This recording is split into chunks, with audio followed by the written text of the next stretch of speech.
Ever feel like you're not getting the respect you deserve? You try to be nice, you do your best, but something just feels off. People talk over you, ignore your ideas, or just don't seem to value you. It's frustrating, and it can seriously chip away at your self-esteem. What if I told you the answer might lie in ancient wisdom? The Stoics, those brilliant thinkers from ancient Greece and Rome, had a lot to say about earning respect, not by demanding it, but by cultivating it from within. They believed that our inner attitudes radiate outward and shape how the world sees us. Today, we're diving deep into 7 specific attitudes inspired by Stoic philosophy that might be causing people to disrespect you. These aren't about blaming you. They're about empowering you. By understanding these subtle traps, you can reclaim your power and start commanding the genuine respect you've been missing. So, if you're ready to transform how people treat you, stick around. The first attitude we'll cover is a big one, and it's something many of us do without even realizing it. So first up is the habit of constantly seeking validation. Do you find yourself always looking for approval? Do you change your opinions to match the room? Or measure your self-worth by the number of likes you get, or the compliments you receive? The Stoics would say, this is a recipe for disrespect. When you're constantly seeking external validation, you're essentially telling others, your opinion of me is more important than my own. You hand them the power to define your value. Think about it. People are naturally drawn to those with a strong sense of self, people who are anchored in their own principles, as the Stoic Emperor Marcus Aurelius might suggest. True worth comes from your character and your actions, not from the applause of the crowd. When you don't need everyone to like you, you ironically become more likable and, more importantly, more respectable. Your confidence becomes internal, not dependent on others. So, the first step is to stop outsourcing your self-esteem. Start validating yourself. Acknowledge your own efforts and live by your own values. When you respect yourself enough to not need constant approval, others will naturally follow suit. The second attitude that erodes respect is complaining without taking action. We all know someone who seems to have a new problem every day. The coffee was too cold. The traffic was terrible. Their boss is unfair.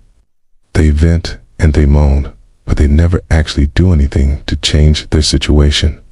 The Stoics, who were masters of personal responsibility, would see this as a sign of weakness. Why? Because complaining without action is a declaration of helplessness. It signals to others that you see yourself as a victim of your circumstances, rather than the captain of your own ship. Epictetus, a former slave who became a renowned Stoic philosopher, taught that we should focus only on what we can control. You can't control the traffic, but you can control your departure time or your reaction to it. You can't always control your boss's mood, but you can control the quality of your work and how you choose to communicate. People respect problem solvers, not problem dwellers. When you constantly complain, you drain the energy of those around you and position yourself as powerless. Instead, try this. For every complaint you voice, challenge yourself to come up with one small, actionable step you can take to improve the situation. This shift from passive complainer to active problem solver will radically change how people perceive you. They'll see you as capable, resilient, and worthy of respect. Next on our list is a subtle but powerful one: apologizing for everything. Okay. Do you say sorry for taking up space, for asking a question, or for having an opinion? Okay. This habit, often learned as a way to be polite and avoid conflict, can seriously backfire. When you apologize excessively, you're not just saying sorry for a specific mistake. You're often apologizing for your very existence. So each unnecessary sorry is a small chip away at your perceived confidence and authority. It communicates that you believe you are an inconvenience, that your presence or your needs are an imposition. The Stoics emphasized living with intention and integrity. Your actions and words should have weight. An apology should be reserved for when you have genuinely done something wrong. It's a powerful tool for repairing relationships, but when overused, it loses all its meaning and makes you seem insecure and tentative. Instead of saying, sorry to bother you, try, is now a good time. Instead of sorry, this might be a stupid question. Just ask the question. Own your space. Own your voice. Be direct and confident. You'll find that people don't see you as rude. They see you as someone who respects their own time and thoughts, and in turn, they will respect you more for it. The fourth attitude that invites disrespect is a lack of personal boundaries. If you're a people pleaser, this one is for you. Do you always say yes, even when you're already overwhelmed? Do you let others interrupt you, change plans at the last minute, or offload their responsibilities onto you without any pushback? A lack of boundaries tells people that your time, your energy, and your needs are less important than theirs. You are essentially giving them a permission slip to treat you however they please. Seneca, another great Stoic, wrote extensively about the value of time, calling it our most precious and non-renewable resource. When you don't set boundaries, you allow others to steal your time and energy. Setting a boundary isn't about being mean or selfish. It's an act of self-respect. It's saying, I value myself, and I expect you to do the same. This could be as simple as saying, okay, I can't help with that right now, but I can in an hour. Or, not available for last-minute plans, but I'd love to schedule something for next week. When you start enforcing clear, consistent boundaries, people might be surprised at first, but they will quickly learn that you are someone who must be respected. You teach people how to treat you by what you are willing to tolerate. Number 5 is breaking promises, especially to yourself. When you say you're going to wake up early to exercise, but you hit the snooze button every day, you're breaking a promise. When you say you're going to finish a project, but you procrastinate until it's too late, you're breaking a promise.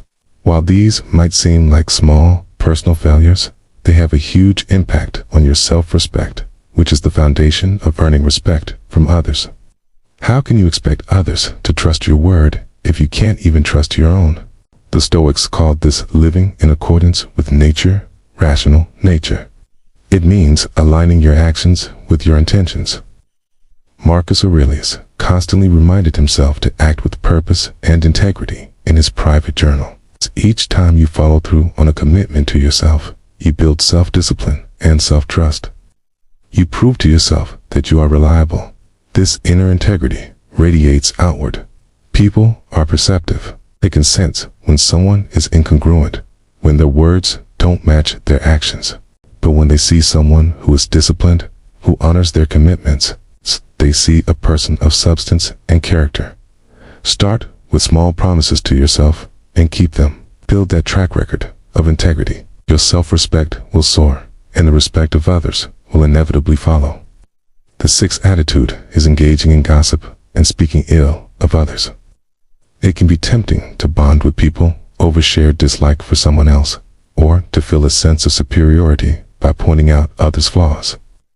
But this behavior is a major red flag for disrespect. When you gossip, you might get a listener's temporary attention, but you lose their long-term respect. Why?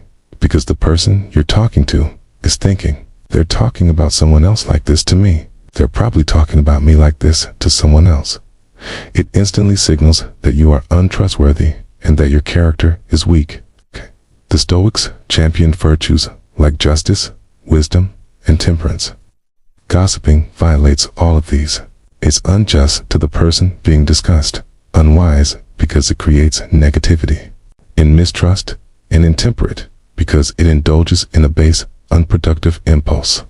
A person of true substance and respect focuses on ideas, not people.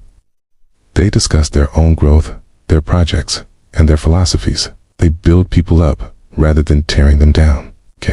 If you want to command respect, remove yourself from gossip. When others start, politely change the subject or simply walk away. Be known as someone who speaks with purpose and kindness. Your silence in the face of gossip will speak volumes about your character. Finally, the seventh attitude that kills respect is being overly reactive and emotionally volatile. Are you someone who flies off the handle at the slightest inconvenience? Do you let someone else's bad mood ruin your entire day? When your emotional state is completely at the mercy of external events, you appear unstable and unpredictable. People become wary of you, walking on eggshells because they don't know what will set you off. It's impossible to respect someone you can't trust to remain level-headed. This is the absolute core of Stoicism, the dichotomy of control.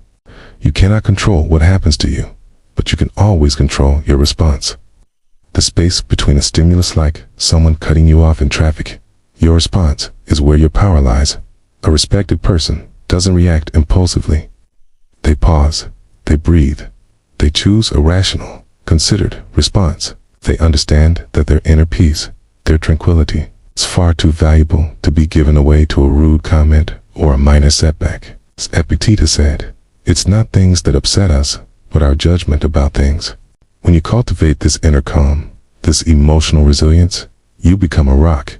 People are drawn to that stability, okay? They see you as strong, wise, and in control of the one thing that truly matters, yourself, okay? And that is the ultimate foundation of respect. So, there you have it. 7 attitudes, inspired by timeless Stoic wisdom, that could be undermining the respect you receive. It's from seeking validation and complaining, to apologizing too much and lacking boundaries. From breaking promises to yourself, to gossiping and being emotionally reactive. Recognizing these patterns is the first, crucial step. The journey to earning genuine respect isn't about changing who you are, but about stripping away the habits and attitudes that hide your true, strong, and capable self. It starts from within, by cultivating self-respect, integrity, and emotional resilience. You don't need to demand respect. You will command it naturally. Thank you for watching. If this resonated with you, consider subscribing for more insights on building a stronger, more resilient life.